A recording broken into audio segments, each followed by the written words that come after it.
Welcome to the podcast, Food Talks. I'm Dallas Townsend. I will be your host, and I act as the uninformed consumer asking a nutritionist all the questions that you have.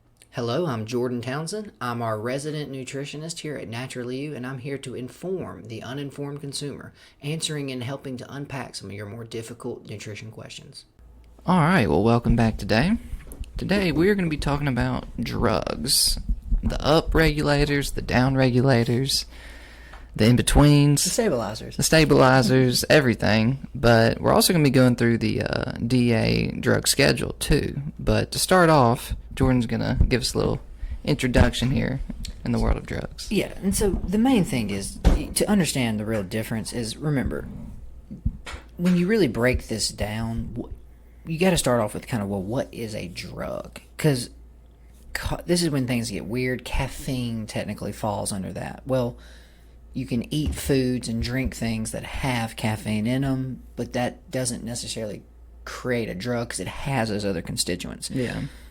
As far as what we're talking about, when we talk about drugs in this podcast today, we're talking about a single novel molecule, specifically identified, purified, isolated, complete, exactly, stripped away from all the other stuff, right? Because that's the thing. Remember, you can brew coffee or you can take caffeine pills. So we've kind of already gotten there to a degree. Yeah. Most people just drink coffee. But no, that's what I just wanted to say is, like, obviously, when you look at different, even food products, sugar, for example, some of the effects sugar has actually classified a little bit as a drug, but we're not talking about those. I want to talk about the synthetics specifically. Yeah. Now, we can get into some of them like caffeine, and morphine's the really interesting one, or opium, which, again, pretty much all of these plants started, or all these drugs started as a plant. So that's the thing, is we, as humans, a lot of times we draw from nature and then we tweak as we need to get the most benefit from it. So let's just go back. So the thing about a drug specifically is a drug is basically a boss. So when you take any sort of like a novel molecule like that, whether it be aspirin, whether it be an antibiotic, whether it be an SSRI, whether it be Adderall, it's coming in and it's basically overriding the normal processes of stuff, right? That's why you take Adderall. Adderall works by specifically up-regulating your dopamine. Now, the side effect, or what we call the desired effect of that, is you are able to focus more. You also you're not sleepy anymore.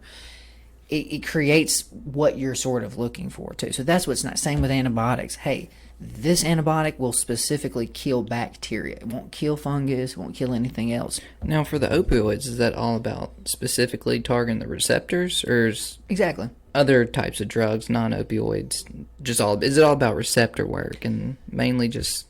Exactly, because that's what these things are really doing. It's chemicals all the way down, right? Even sugar, right, is hydrocarbons assembled, so just like your gasoline, ironically enough.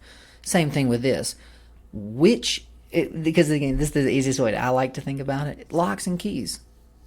That's what drugs are. Drugs are the key that get into certain locks. Without that key, you can't even get that effect. Never really thought about it like that. Now, this is what's even more interesting. Your brain has all the keys. It doesn't just divvy them out like that, though. That's where it's kind of interesting, with where we've come as a society, right? Because you can't sleep. Like, hey, well, if you don't like coffee, here, we just sell creatine. Or not creatine. The caffeine? Kratom. Kratom's in that, like, kind of iffy, weird in-between, but where it has, like, actually, it's in the opioid class, but it actually, on low doses, functions as more of a stimulant. So just interesting, right? Kratom's one, but caffeine's one. Ginseng is one. And see, a lot of those aren't drugs, because that's what I want to really differentiate from. The difference between nature, the chemical in its natural constituent from a plant, and what we have when you buy it over the counter, is control and protection. Weirdly enough, if you look at the way nature sets it up, you can obviously take too much of stuff and hurt yourself. It's difficult. Because think about it. If you were going to overdose on a plant, you got to sit there and overeat that bitter, nasty, terrible plant. Plus, find it to begin with. Find enough of it. Find high volume, right? The other thing is, nature doesn't... This is where humans start to kind of cause some problems. An easy example of this, too, is something like a mushroom specifically. Well, there's psilocybin mushrooms, and there's the other 10,000 species of mushrooms. Remember, the only reason the mushroom is producing psilocybin is to protect itself. It's actually a poison, and that's what you'll actually look at. Most of these compounds are alkaloids, or what we call bases. They're all on the base side of the pH scale. They're not acidic. Mm-hmm. The thing about that, conveniently too, is that's why humans have the ability to perceive bitter. Because, right, sugar is calories, fat and savory is good for your brain and stuff like that. Salt and electrolytes are very important. So the reason you have these taste receptors to begin with is your body is scanning for different support nutrition. So for a long time, scientists had well, why can we taste bitter? Bitter really wouldn't convey any benefit, but it actually conveys a benefit because it protects you from eating something that might be active. Because remember, an apple doesn't have any what we would call quote-unquote active ingredients in it. Mm-hmm. An apple's got vitamins, it's got minerals, it's got calories. There's no what we would call a drug effect from an apple. Whereas you get to something like caffeine, right? You can chew on caffeine beans. There are some calories, there's some things like zinc, and there's some minerals in there, but there's also caffeine. Which will what would give a caffeine be? Like a coffee It's bean? an alkaloid. So it's in that same, that's why coffee tastes bitter. That's why I brought that up specifically. And now what's funny is, as you've probably noticed, given enough time, you can actually develop a taste for bitter. Same way people developed a taste for beer. Beer doesn't necessarily taste good the first time it hits your tongue, but the effects of beer outweigh the bad taste Don't of beer. they do that with cocoa leaves too? They'll chew on them. So that's when you get into more of the, and that's a great, you brought up the one I wanted to, because cocoa leaves are interesting, because cocoa leaves specifically have been used in South America for truly thousands of years. And Coca-Cola for at least 100 years. What specifically, right? No, that's what's funny is that was actually part of the, if I'm not mistaken, it was part of what gave the whole thing a little bit of its flavor. That some of that dynamic, right? You ever seen the Dr. Pepper commercial? It's like 23 flavors. Ingredients or yeah. Exactly. Same principle. There's a lot of these different plant phenols and things that give it that more complex taste. So cocoa's interesting. The cocoa plant, because the way it was traditionally consumed was you take the cocoa leaves, you bundle them up into essentially like a dip or something you would stick in your front lip, and you just chew/suck on that. Well, at that dosing, it gives you a very mild analgesic effect or painkiller. So obviously if you're working in a banana field for 12 hours a day in the tropical rainforest, and you can take something that not only makes your feet not hurt, makes your back not hurt, it also provides a little bit of what we would call a stimulant effect. So it kind of gives you that upper more alertness. That's nature. They make the cocoa leaf. They make willow bark, which is what aspirin comes from. And chewing on these cocoa leaves is relatively safe, right? It's safe in the sense that to kill yourself, you would have to work so extremely hard, right? I mean, you would have to literally pack every orifice of your body full of them and then repack it every 5 or 10 minutes. Okay, well, that's a lot of chewing. Exactly. You're not gonna do that. Secondly, the other thing you make from that is called cocaine. So the difference, Dallas, is one, you can pick the leaf off the tree, bundle it up, and start chewing. Cocaine, you got to take cocoa leaves, you got to clean them with gasoline, you got to treat them with all sorts of heavy chemicals, different acids, different bases. You got to cool it, dry it, strain it, re-dry it, break that off, refilter it. Then you get the isolated ingredient that we call cocaine. So the interesting thing about that is you'll notice, what color is cocaine? White as snow. What color are most drugs? White So as snow. There's a reason for that, though. We obviously, Advil is dyed red. A lot of things are. Yeah. We add dyes to differentiate We drug talk classes. about dyes one day. Why, do we have to be putting these food colors in? That's a whole different thing because We'll save it. They're usually hydrocarbon based, which is a whole other weird thing. But no, so that's the thing that's why I say sugar on some level is a drug, because again, Dallas, where does sugar usually come from? Well, apples, sugar cane, sugar beets. But if you grow a bunch of sugar cane, cut it down, press it, dry it, reform it, bleach it, package it, now you have white refined sugar. So that's where the problem with all this comes in. That's the big spiel I've been going on here, y'all. it's the isolation that starts to become the problem. Nature doesn't, just to go back to my mushroom thing earlier, nature doesn't produce these things in crazy high volume. Because remember, that mushroom, that apple, that coca leaf has a lot of other stuff it has to do. More importantly, it's mostly worried about what? Seeds. Yeah. I just need more coca plants. So making something like a bitter alkaloid, which is what cocaine and stuff actually is, when an animal comes by and eats that leaf, it doesn't taste good. So you see where all this stuff really started. It had nothing to do with They just didn't want to get eaten. Had nothing to do with But for humans, they decided, well, we actually like eating it. Had nothing to do with our neurotransmitters. Conveniently, the chemistry is not that different. That's what this really gets down to at a base level, is these molecules, for whatever reason, when they make it into our bloodstream and they pass our blood-brain barrier, they sync up with our opiate receptors, and they sync up with our serotonin receptors, and with our, more importantly, weirdly, our dopamine receptors. That's why cocaine and these stimulants and methamphetamines, Adderall, Ritalin, that's why they feel good. Because they just start dumping dopamine, turn the receptors on. More importantly, even funny. The way they work specifically is they actually block the dopamine receptor so that dopamine can't be reabsorbed. Because normally you have this nice little, think of a river. Things flow in, they flow out based on what's happening to you. Are you stressed? Did something surprise you? All that stuff, right? The body doesn't need to just do that. But when you take Adderall, you physically plug those holes. Now the dopamine stays out. That's why you get razor focused. Because dopamine's actual effect in the body is the pay attention molecule. We talk a lot about it being the pleasure molecule, right? Because when you eat sugar, you get dopamine. Mm-hmm. When you have sex, you get dopamine. The reason you get dopamine, though, is not so you feel good. That's a byproduct, and that's a convenient thing as well. It's really, what did you do, human? What are you doing that is making this thing, what is making all this dopamine dump all of a sudden? Because, again, if you're finding a high-calorie source, hey, I need you to pay attention so that we can find this high-calorie source again. If you're managed to reproduce, I need you to pay attention. What did you say to this person before you got here? That's what's kind of weird. We tend to take a very reductionist view of stuff, right? Well, dopamines just feel good. It's so many other things because you really only have 3 big neurotransmitters.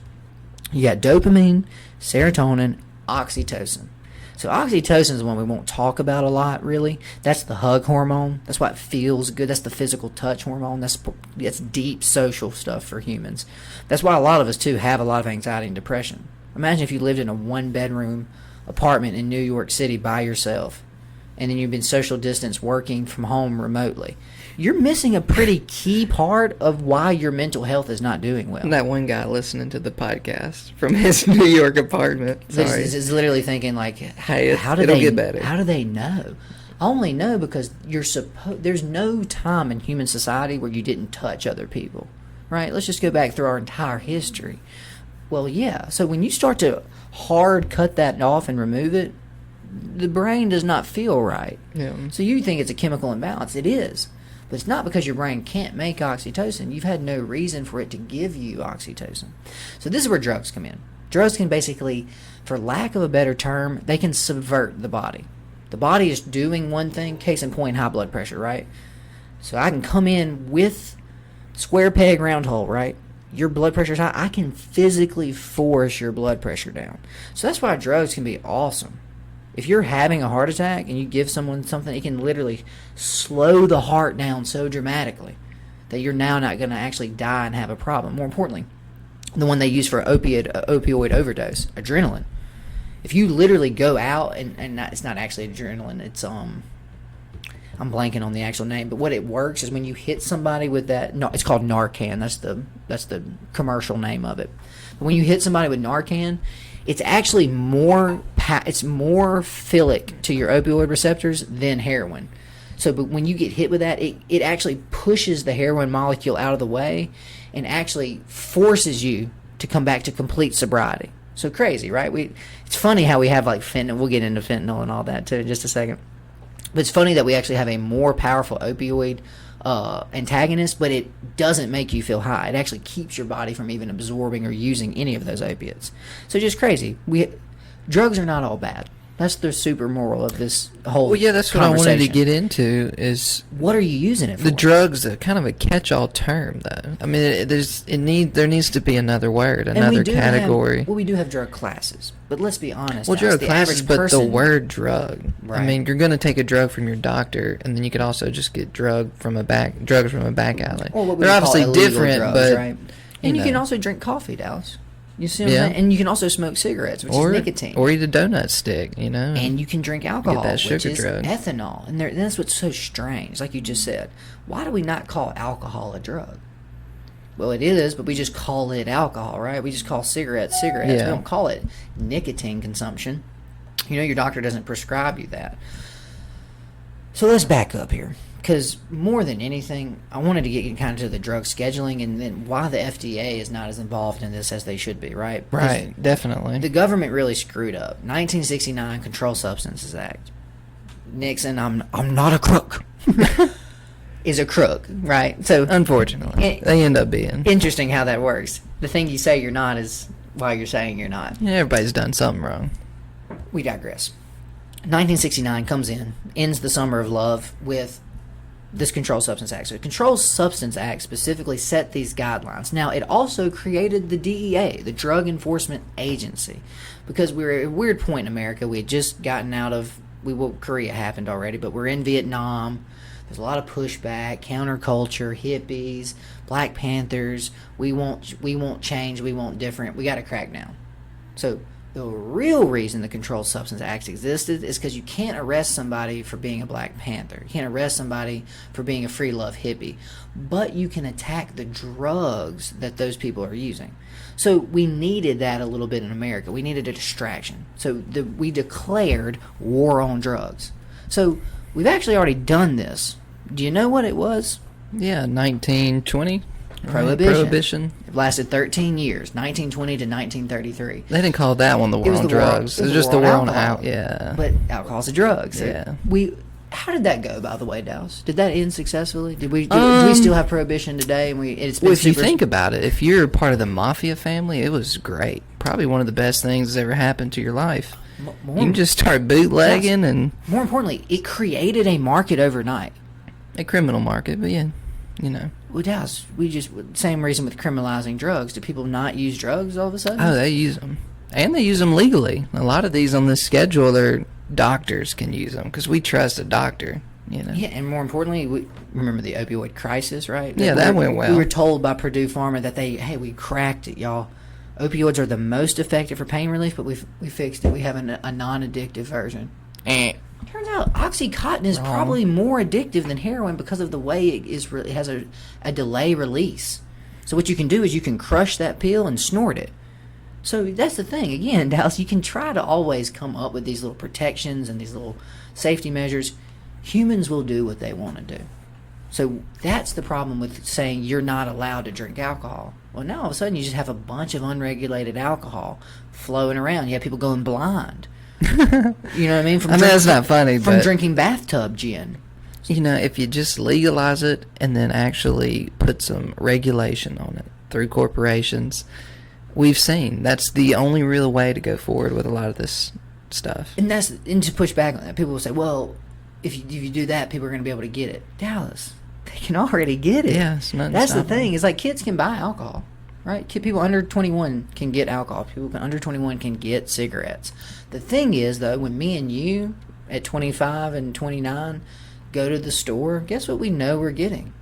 Clean, safe, 100% inspected, safe product, right? Yeah, it's not going to make me go blind. That's the only difference. Is now all of a sudden we all, the ones who are allowed, have been granted access to use it, know what we're getting is what we're getting. Exactly.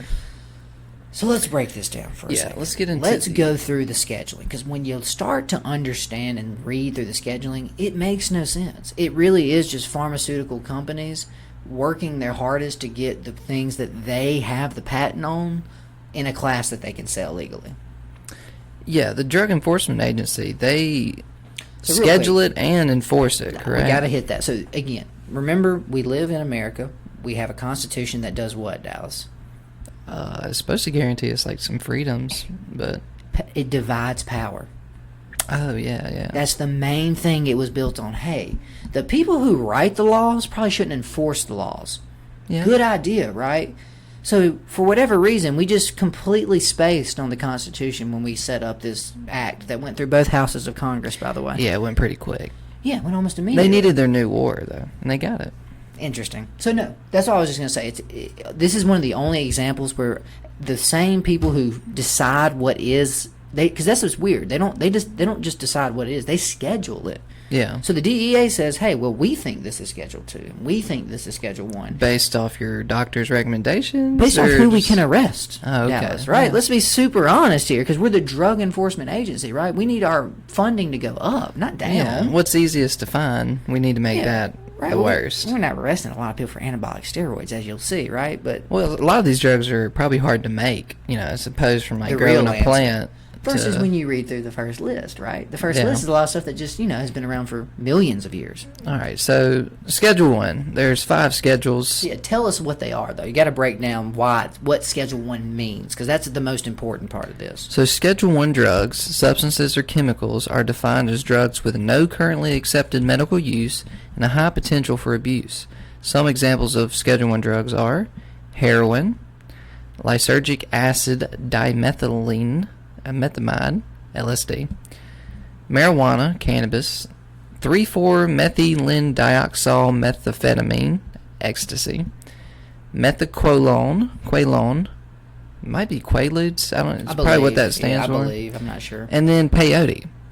So to walk us back through those, let's start with heroin. Yeah, first off, one of those is not like any of the others, Dallas. Heroin. Because, again, hate to break this to you, there is no difference between heroin and morphine. Really? None whatsoever. Chemically, or just Structurally, maybe. May have an extra OH group here or there, but as far as In what general, it does, yeah. as far as like, again, get a kidney infection and go to the hospital and get morphine. You will not feel anything, and you will be the happiest you've ever been. Won't be able to go to the bathroom for a you while. might get nauseous too, right? Nausea is a big thing. So yeah, there's side effects of drugs, right? Yeah. So yeah, that's the big thing. If you read through that real quick, the only one I know that will actually kill you is heroin. I'm not sure about methylqualone. I'm sure because it's synthetic, you can. And MDMA is synthetic as well, which is what ecstasy is. Real quick, how does heroin kill you technically? So Receptors just get locked open? the way the brain works is very interesting. The same reason benzodiazepines like Xanax and Klonopin, which we'll talk about here a little bit later in the scheduling list, same reason alcohol will kill you. You have receptors for these on your brain stem. And the brain stem is what is control of like breathing, heart rate, and all that. So because these drugs are specifically depressants, they Yeah. reduce activity in the brain.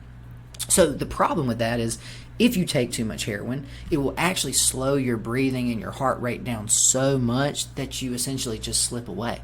You basically pass out, don't regain consciousness, and die. Wow. Same thing with alcohol, same thing with really any of those, what we would call the depressant class of drugs. Because we'll get into the stimulants too. And that's the other thing too. The thing about LSD, MDMA, peyote, first off, those are all 3 psychedelics that we really don't actually have any research on to know if they have a high potential for abuse. Yeah, I was just about to say, heroin's about the only one seems like it belongs on Schedule 1. Just from... More importantly, the deeper we go, The I'll effects tell you the we other ones see. that need to be Schedule 1. Exactly. Yeah, so LSD, you got to make that in a lab. So it's synthetic. really not easy It's for synthetic, people but to it does get not have a hands high on. potential for abuse. At least from the limited studies we did in the 50s before they shut all this down. It was actually, by the way, just fun fact, LSD was actually originally part of the first 12-step program for alcoholics. The guy Really? who wrote that took accredited an LSD experience in 1952 to the reason he wrote the whole program. So yeah, crazy, right? Well, on the bright side, the FDA, although not involved with the DEA like they should be, are opening up a lot of these things for trials. They're doing plenty of ecstasy and MDMA trials. Well, ecstasy and MDMA are the same thing. You're talking about psilocybin. Yeah, well, and also LSD. They're using that for. That's MindMed. There's several companies out there now. They're doing it for all kinds of just like brain disorders. A lot of them might not work out, but mental health. PTSD is the best one. So yeah, making that's why we're also doing this headway on. podcast, y'all. Is within the next 5 to 10 years, you will be able to go get psilocybin-assisted psychotherapy for MDMA for depression and PTSD. You'll also be that's the one that'll be sooner, probably about 2023. You'll be able to go to a facility and have MDMA-assisted psychotherapy for PTSD recovery. So that's what's insane about this, because I want to just hit y'all with some data. The best drug we currently have, and that's the thing, this is MAPS, Multiple Association of Psychedelic Studies. A lot of these guys like Rick Doblin have been doing this since the 80s. And the thing is, you got to think how anti-drug we were in the 80s. That's because cocaine took over.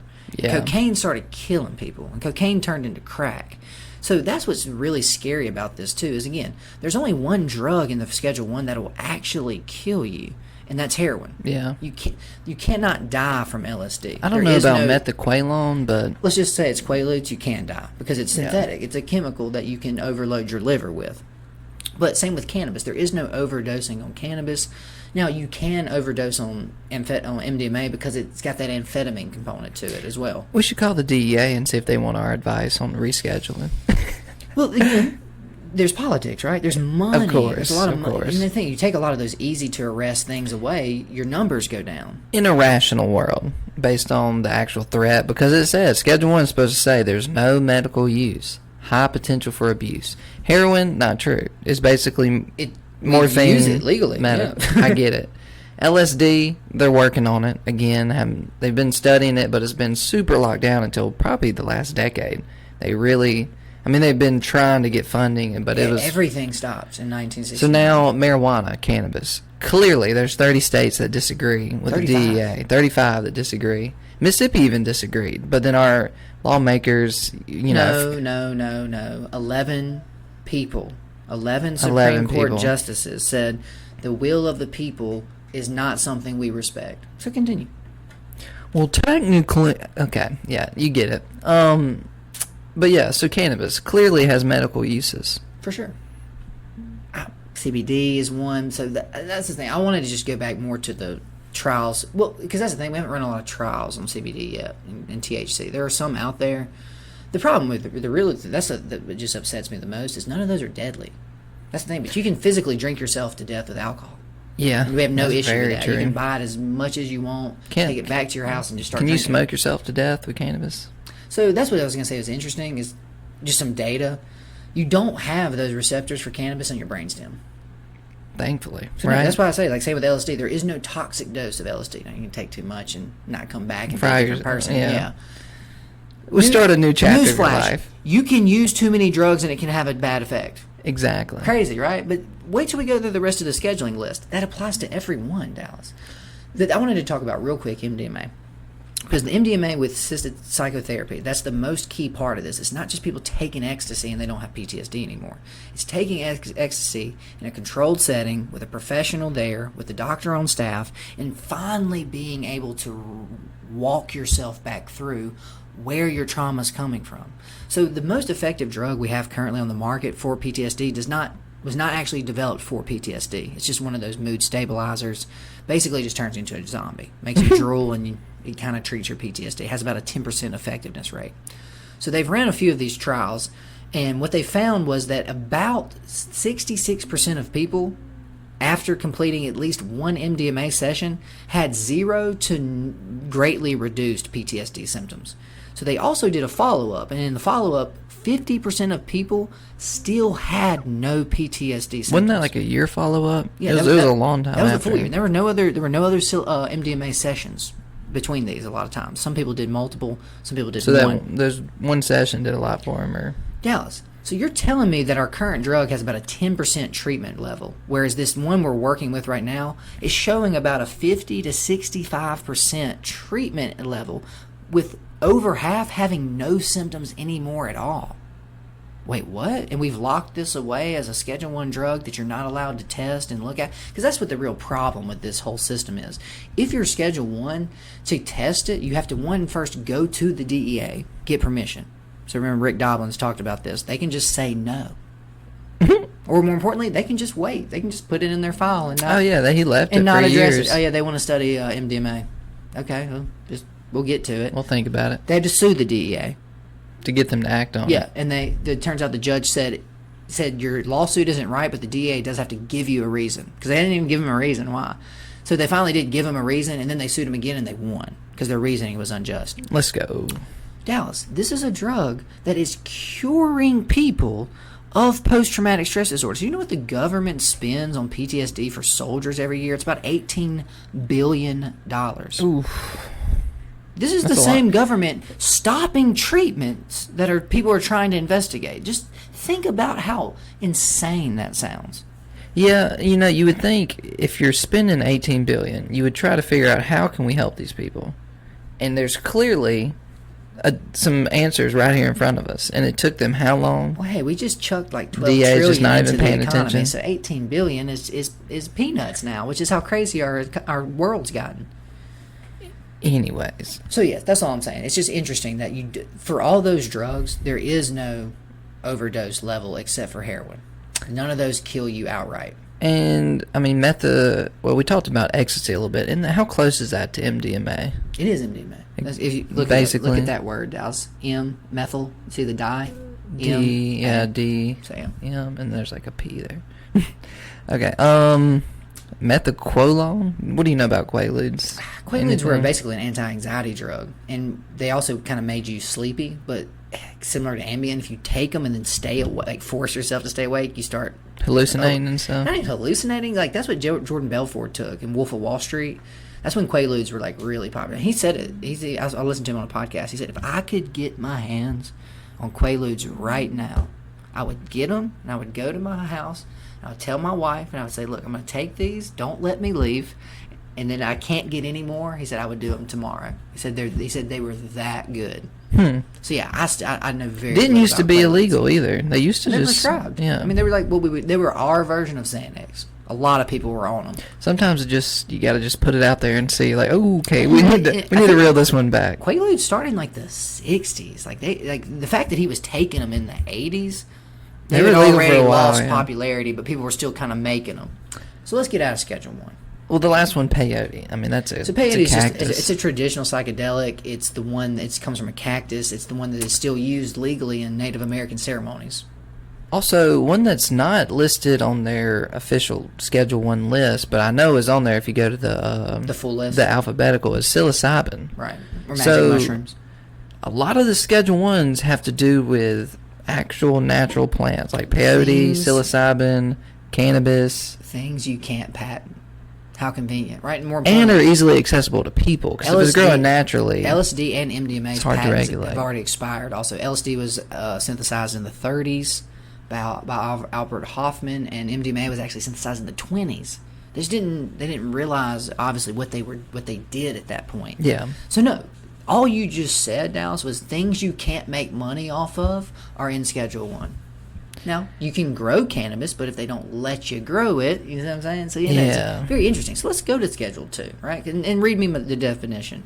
Schedule 2 drugs, substances, or chemicals are defined as drugs with a high potential for abuse, with the use potentially leading to severe psychological or physical dependence. These drugs are also considered dangerous. Some examples of Schedule 2 drugs are combination products with less than 15 milligrams of hydrocodone per unit, Vicodin, cocaine, methamphetamine, methadone, hydromorphone, Dilaudid, meperidine, Demerol, oxycodone, oxycontin, fentanyl, dexedrine, Adderall, and Ritalin. So, I imagine the people at home listening recognized a Couple of those names. lot of those names. Now, if you really just break it down to Dallas, all those really were a bunch of stimulants and opioid derivatives. Yeah, that's what it looks like. So interesting, though, Dallas, because you realize methadone is what you give someone to get them off of heroin. It's a form of an opioid antagonist that helps kind of sedate you without making you have like full withdrawal symptoms all of a sudden. Right? Yeah. Hydromorphone, same thing. Hydrocodone, Vicodin, same thing. Methamphetamine and cocaine. By the way, not that much different than Adderall, Mom and Dad. I hate to break that to y'all, right? Because you wouldn't give your kid crystal meth. But you'll give him his little 20 milligrams of Adderall every morning so he can focus. You know, the Adderall's safe. It comes from a lab. It's the actual chemicals in meth. You don't know what you're getting. Right, no. Okay. Oh, wait. So you mean that regulation and controlling the thing is actually the better long-term solution? More importantly, Dallas, we already do that. We only cook methamphetamine because you can't get access to it like people would want to. But they're not their little Timmy in jail if he has Adderall on him. Well, they're getting kind of strict about that. Oh, because when I was in college, at least, man, they were. Well, I have a prescription. There's not a person I knew that didn't sell Adderall on the side. Like, it was terrifying how many people were taking off prescription Adderall. Because, again, case in point, you don't have ADHD, but you got two tests to study for before finals week. Why would I not cheat? Not cheat on the test, but there's a thing that exists. There's a thing that out there that exists that can physically make me study. Where do I sign up, right? Now, my favorite part about that, Dallas, is it says these drugs are considered dangerous, and you can get Adderall starting in first grade. And it also high says potential for abuse, and potentially leading to severe psychological or physical dependence. Severe. And you can give this to a first grader. Ooh. No problem. So that's the other thing you really got to realize there. Schedule 1 heroin's the one you can make. That's what all it is. That's really all it comes down to. You as a person could technically get your hands on Schedule 1 by yourself. You can sidestep Big Pharma. That's what's really writing this scheduling list, by the way. A couple of them, yeah. Because the biggest crazy thing about that too is, like I said, all those like Vicodin, it's under patent, right? You can't make Vicodin, true, right? So true. there you go. OxyContin, you can't make OxyContin. Problem with OxyContin is when you tweak that opioid molecule, you make it more philic. That's why fentanyl is actually dangerous. Yeah, a gram of fentanyl will kill you. 15 grams of morphine is a standard dose. It takes so little. I've seen like the amount they put it on a penny for scale.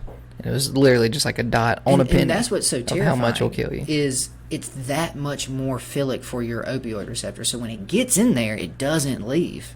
And that overstimulation is what kills you, because eventually it overpowers your brainstem and all that. You stop breathing. When was fentanyl made? It seems super recent. I was just about to say, it seems recent because you never heard about it until 2010. It was the last big opioid the maybe? FDA approved. They haven't, because what it was for end-stage cancer patients. And it actually came in a lollipop. I don't want to be weird. It is wild. It's a stick that's dipped in fentanyl. You take it and you suck on it. What do you mean dipped in fentanyl? Because one little gram kill you? They just have barely any in it. Think about the solution. That's why they did it that way, Dallas, by the way. That's how powerful fentanyl is. They would create a liquid thing that's basically 99% water, 1% fentanyl, and they dip a cotton swab basically in there, and that's your dose.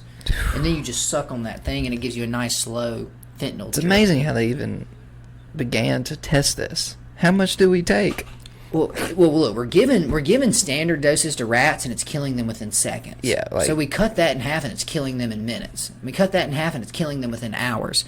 How much of this stuff do you actually need for an effective dose? Honestly, we need a holiday for rats in this country. We need a moment of silence for we got lab rats. We got Memorial Day and Labor Day. They really don't realize how many rats die, or not even mice, honestly, die a year just so we can figure out some science. It's the real genocide, Dallas. It's happening. Stop lab rat hate. That's the real hashtag. Hey, I appreciate them, but they are dying. So no.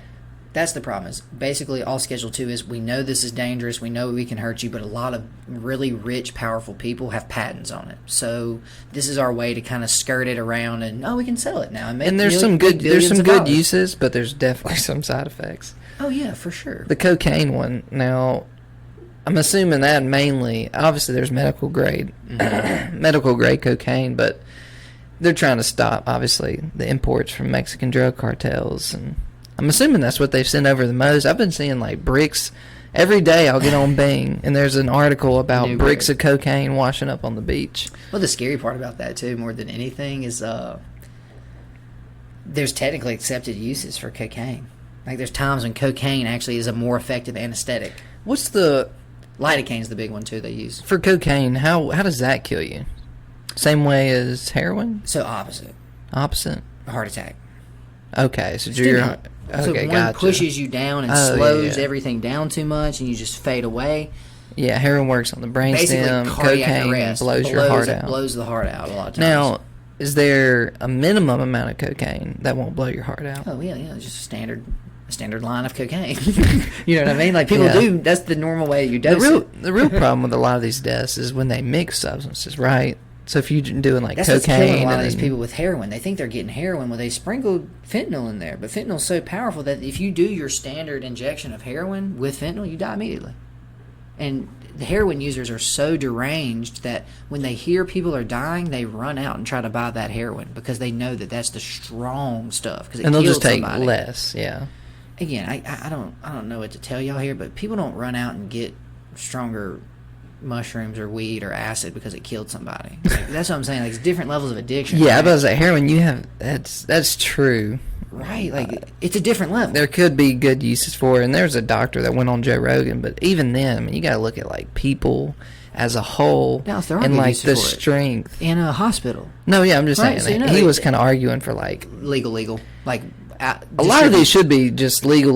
Like if we catch you with it, we're not going to throw you in a jail cell Right. because you're taking something. Don't that- criminalize possession, criminalize distribution. Exactly, but I don't know. It's kind of crazy. I don't think heroin should really just be out there. I mean, Oregon's going for it with the decrim. We talked about but this though. Remember, the thing is like it used to be in every toothache solution. Yeah. It used to be in every headache remedy. We have powdered morphine and cocaine and whiskey, Dallas. That was what Do they you used think, to drink for you your think toothache. people abused it back then? Oh, 100%. They actually had a whole article about it. They called them like those Walking Dead. This was in like 1920 because people would just be literally like shuffling around in this weird opium-filled haze. I'm glad we banned it because we don't had need, to. we The don't FDA need was like, look, you zombies. can't just mix 3 different depressants. Like you got whiskey, you got cocaine, which is a stimulant, and you got opium in one bottle. What are you doing, man? Are you trying to take away my freedoms? Well, your teeth don't hurt. You can't even feel your upper half of your torso. What do you mean your teeth don't hurt? So Well, yeah, they don't. Insanity. So no, they do have a place, but again, you can't let humans have unrestricted access to anything. Now, we shouldn't have unrestricted access to sugar. What about water? That one's kind of necessary. There we go. Anyway, that Water was has no noticeable drug effect, though, whatsoever. true. Right? So you see how that's a little But can different. kill you You- if you drink too much. Too much of it. Anyway, so yeah, Schedule 3. So recap. This is when it starts Schedule splitting 1's hairs, on by the way. When you start getting to 3 and 4, the difference between them is Yeah. so, like, it's a made-up category so you can sell them. 4 is actually kind of scary, honestly. 4 The is fact terrifying, that we'll it's get there. the least, It's pure lie. risk I don't adverse know in what to- there. It's just lying. It's not even that. It's just untruths. So Schedule 3 first. Schedule 3 is defined as drugs, substances, chemicals with moderate to low potential for physical and psychological dependence. So those are classified as Basically, it's just less than 1 and 2. Tylenol with codeine, ketamine, anabolic steroids, and testosterone. So again, one of those is not like the other. Ketamine is an animal tranquilizer that they've actually been using to treat severe depression. There's actually ketamine centers all over the place. How illegal is testosterone though? Because I mean, there's clearly testosterone replacement Man, therapies. You and can get it, but just again, through a doctor. Yes, the man has to What's be paid. what's the Dallas. problem with taking testosterone home to your house? Truly, can you overdose? The government Die on didn't it? get the taxes from it, and the guy who owns the patent doesn't want you selling it and buying it from someone Yeah, else. so it's not dangerous. What? What's dangerous, right? I mean, Joe Rogan's on testosterone replacement therapy. Yeah, but Obviously if can through a you doctor, overdose on testosterone? I mean, you can overdose on anything technically. Well, you start to get some weird side effects, especially from steroids. Because anabolic steroids, a lot of what they do is why you get the mood swings, you start getting like back acne, you start getting all that stuff. Because it messes with, because remember, testosterone is the male-driven hormone, right? So it starts to change your personality a little bit. So you didn't talk about actually dangerous, yes. It can cause you to be suicidal too when you get off of it, because you get this super crash in all of those things. And more important, that's why you have testicular shrinkage with anabolic steroids, is they mimic testosterone. The DEA Go ahead. is sexist. Why is estrogen not on here? Right, yeah. Well, that's by the way, it's birth control. Interesting, Can't right? put it on there. Interesting. That is weird and sexist, but I'll let it go. Schedule 4. Schedule 4 drugs, substances, and chemicals are defined with a low potential for abuse Okay. and low risk of dependence. So we are at the bottom of the barrel This here. These pisses me drugs off. are basically, should be estrogen. I mean, you should just be able to carry them around. And like by it's the way, nothing. Schedule 5 is new. It used to only go to 4. So we're going to get to that in a second, but I just wanted to reiterate. It used to only go to 4. 5 is a recent addition. So, yeah please. So Schedule 4, low abuse, low risk of dependence. Basically like Tic Tacs. If you're taking these, you'll be fine. Xanax. So let's just stop immediately. The hardest drug to come off of are benzodiazepines, and that's what Xanax, Klonopin, Valium, not Ambien. That's a hypnotic. What's the other one? I'm looking at Tramadol? Ativan. All of these like mood stabilizers, these are all anti-anxiety. They're not really depression. They can kind of be used for depression, but not really. They're more chill you outs. Do you know how they work, like the pathway they take? I know a little bit, but I don't want to misspeak necessarily. Yeah. But the biggest problem with them is when you get off of them, the brain doesn't like it. It hard lurches back the other direction and can cause like severe withdrawal symptoms. Terrible. More importantly too, your brain starts to rely on that chemical, so it stops making its own chemicals. So all of a sudden when you get off Xanax, you have no dopamine, you have no serotonin, because the brain has stopped producing them because you're getting an exogenous source. So severe problems. More importantly, the craziest thing that really I don't get emotional a lot, but like this to my core hurts me and pisses me off. These are the only classes of drugs that you can take as prescribed, 1 a day, 2 a day, and just die. There's literal examples of people, like moms coming up the stairs to get their kid up for school and he's just dead. Well, she looks at his prescription bottle, it's not empty. All he did was take the 4, he's only had it 4 days that he refilled it, just didn't wake up. So what is going on, Dallas? Like, who is the DEA and what are they doing? Because it has nothing to do with mine and your protection. Low potential for abuse, though. Low, Dallas. Might kill you, but there's a low potential you'll abuse it. Look, the only other drug I saw you won't last long. The only other drug I saw abused more than Adderall in college was Xanax. These because what it is it's called. They're depressants as well, so they'll kill you. So if you just take too many Xanax, you just don't wake up. Yeah. More importantly, if you mix them with alcohol, danger like you cannot imagine. So that's what's so insane to me about this, is you can drink on Adderall, you can just drink a lot longer. You drink on this one, not only do you black out, literally go bug-eyed, you will not wake up. More importantly, a lot of times people start vomiting and then they end up just dying in their own vomit. But no, this is the most disingenuous statement I've ever read, that Schedule 4 substances like Xanax have a low potential for abuse and almost no risk of dependence. You physically can't get off Xanax that easily. It's that addictive. Same with Klonopin. So, again, maybe they should run some trials. I don't know when they did this, but their data is super suspect. It's outdated, to say the least. But yeah, Xanax, Soma, Darvon, Darvocet, Valium, Ativan, Talwin, Ambien, and Tramadol are the ones they have listed. And Ambien's even weirder. Ambien's is a hypnotic. What does that even mean? They create a whole new drug class. I don't even know. Have you ever been hypnotized to fall asleep every night, Dallas? I thought hypnotization wasn't real, really. I mean, I thought it was. The problem with Ambien is you will be unconscious, but you're not resting. Your brain's not actually doing any of the rebuilding, organizing, and sorting of your data like it's supposed to. So what's the benefit from Ambien? You're unconscious. Okay. So instead of being up like an insane insomniac, you're unconscious. Oh. Okay. So Lunesta is the same thing too. So just terrifying, man. Terrifying. Especially that one. Don't drink on Ambien either. What's the one the fighter pilots take? Provigil? Provigil. That's a form of like Adderall. Oh, okay. Modafinil. Schedule 5, the last one.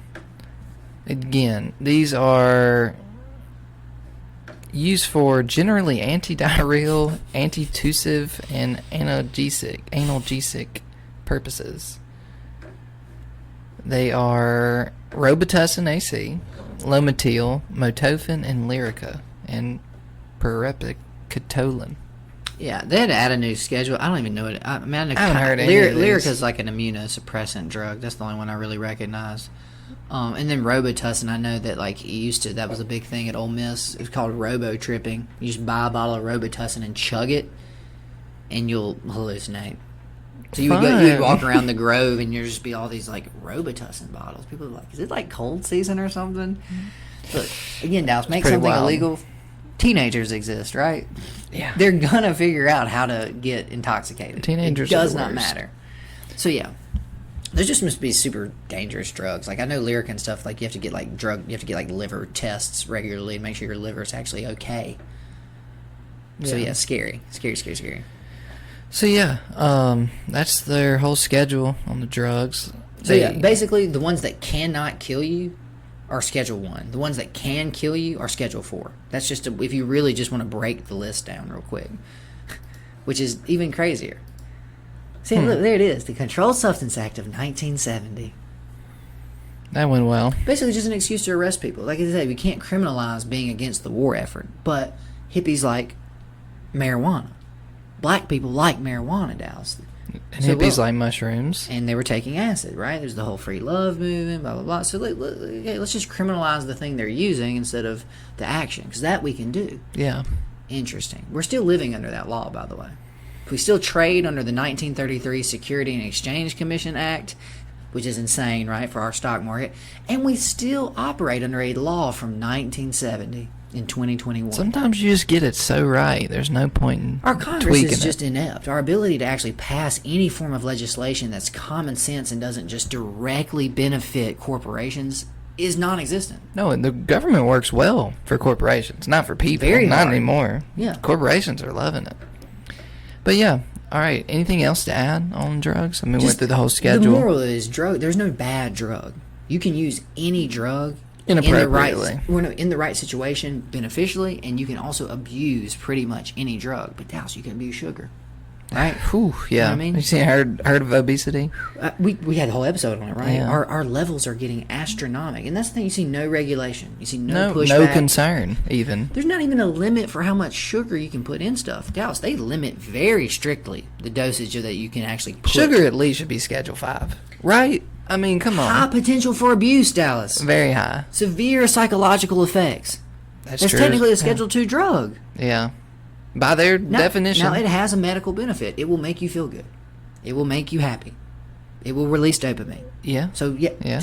I'm not going to say that's bad. We need to ban sugar. But to put some of these other things in more severe categories is absolute lunacy.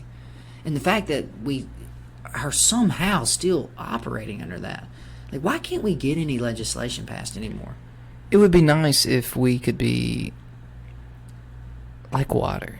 Like we could just be malleable to the situation and the drug itself instead of just blanketing with schedules. When things start heating up, we go vapor. But like you said already, we know why they are scheduled this way.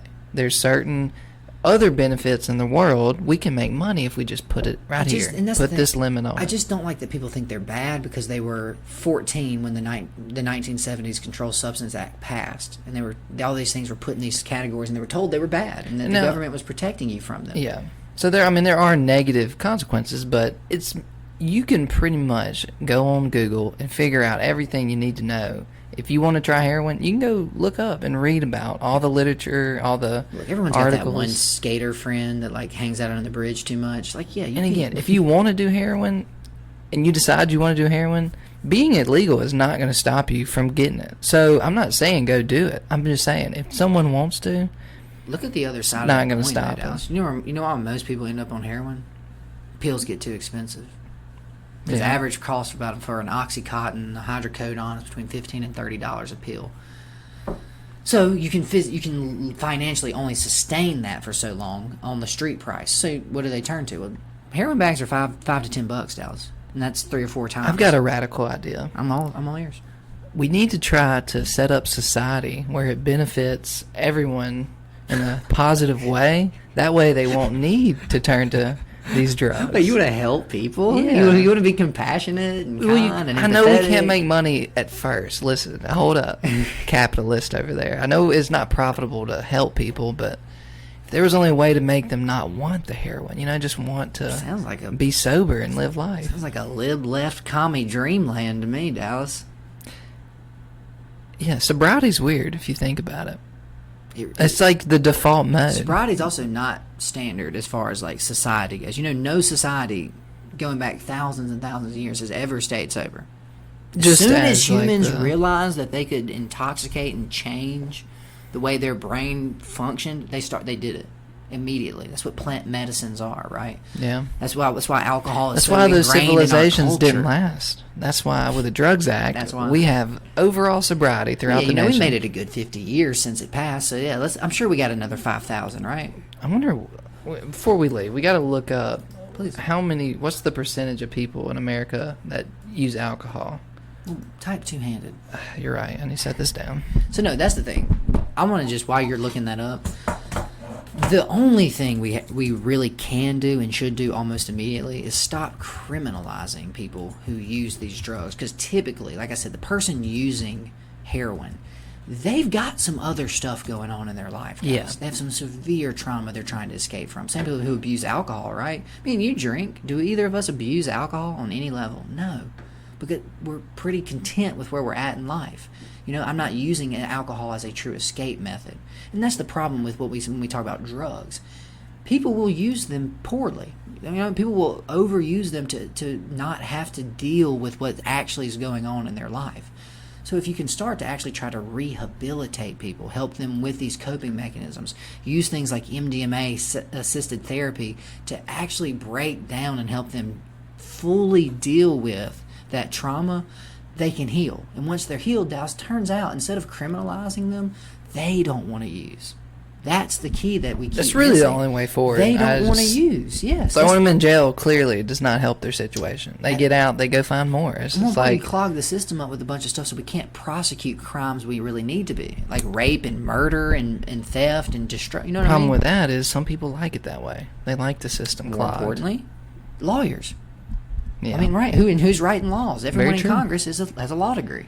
So to wrap this up, Ooh, Lord, the that's some scary alcohol numbers. use in the United States in 2019, 85% of people 18 or older had at What? least one drink in their lifetime. What? That's wild. So pretty much everyone in the I think country's the drank next before. closest, I think it's about 60% of people say they've tried marijuana. Or don't call it that. That's Mexican tobacco. It's cannabis. And in 2019, if you want to get to the real heart of the issue, 25% of people Conveniently right before COVID, by the way. 18 or older binge drink in the past month. So we And have binge about drink 20, is what, 4 to 5 drinks a day, I think? It usually just, 4.5% of women this age group, and 8.3. Oh, never mind. So yeah, I don't know what they consider binge drinking. I think binge but- drinking is having at least 3 standard drinks per day, but also you have to do that within, I think it's 3 to 4 days of the week. And binge drinking is essentially, that's what we used to joke about in college.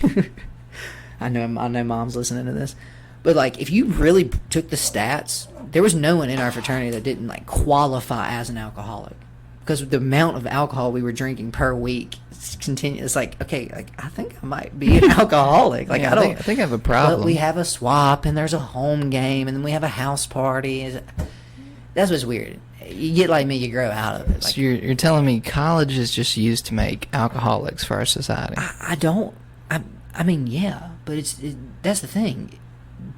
We have so much peer pressure around it, right? Like you don't want to be the only stone cold sober person in a room full of drunk people. So you know what's not great? Having 25% of your nation binge drink and borderline alcoholics, right? That's not a great thing if we could change it, right? We tried banning it. Didn't help. People still drank, and criminal organizations a came up. violent pushback against it. So Tommy if you want to guns. make the argument that like you want to keep weed illegal everywhere, you want to keep, I mean, you could even try the heroin one. The heroin one, I think, it's not super hard, easy to make like alcohol is. Right. Weed, that's easy to get. I'm sure peyote, I don't even know. I mean, I guess you got to be near Cactus cactuses. is super rare. And the mushrooms, literally there's thousands of species. So psychedelic again, ones or psilocybin containing. why are you trying to throw people in jail for the ones that aren't nearly as bad as alcohol, which we allow and accept in society because we get it. Remember can't we stop looked up it. the social. We're propping up the social Mexican cost. cartels. I would not be surprised if there was some interest from the Mexican cartels in keeping weed and, well, actually they've shifted away from weed, but definitely we cocaine. talked about that. Why though? it's produced domestically now, Dallas. There's no market for it. Exactly. Really? You mean the same thing? What that we were trying to that's say what the whole ended time. Al Capone. Well, guys, you can just go to bars. There's really now. just, to me, again, someone could try. There's no argument into just opening up the majority And of the these. last part of this whole argument is we looked up the social cost of alcohol. Yes, go to Wikipedia. It's on there yourself. So much higher than it is higher than every other drug class combined. That Yes. includes meth. That includes opiates. Harm that to includes- others, not the user. Not if I drink it. If I drink, it will. There's like twice as much of a chance that it'll harm someone between around drunk me. driving accidents, between domestic violence. Like I think 50%. But we allow it. 50% of domestic violence is directly tied back to alcohol. But we allow it. So I just told you, Dallas, we could pretty much curb half of domestic violence if we didn't have alcohol. But there you go. Are you going to get a society that doesn't drink? No, you're not. So all you can try to do is regulate it, educate people, and help people. And vote. Because if you go and you vote in medical, then there you go. They'll allow it, and we'll have progress. And again, just like you said, college is a weird situation because most college-aged males and women are all watching these things like football. And you can't watch football without a Bud Light commercial, and a Bacardi commercial, and a Grey Goose commercial. So you're kind of just, from the second you start engaging in, like, watching sports and these things, alcohol is getting driven into your brain. I'm just glad I don't have a taste for it. I really am. Because I see too many people that get where they can't go without it. They need that alcohol to feel like they want My to. grandfather was an alcoholic, but like you, I mean, I do like alcohol, but I don't think I have a problem because I really only drink maybe once or twice a week.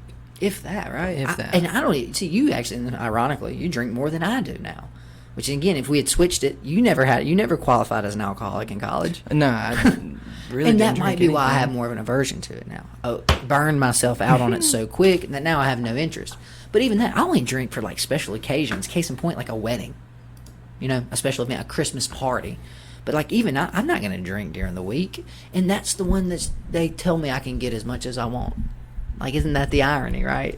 So I feel like that's the other problem with alcohol. Why we have such high levels of abuse, that's the one we okayed. So people, the average standard, good upholding American citizen is going to go use alcohol instead of anything else that's quote-unquote illegal.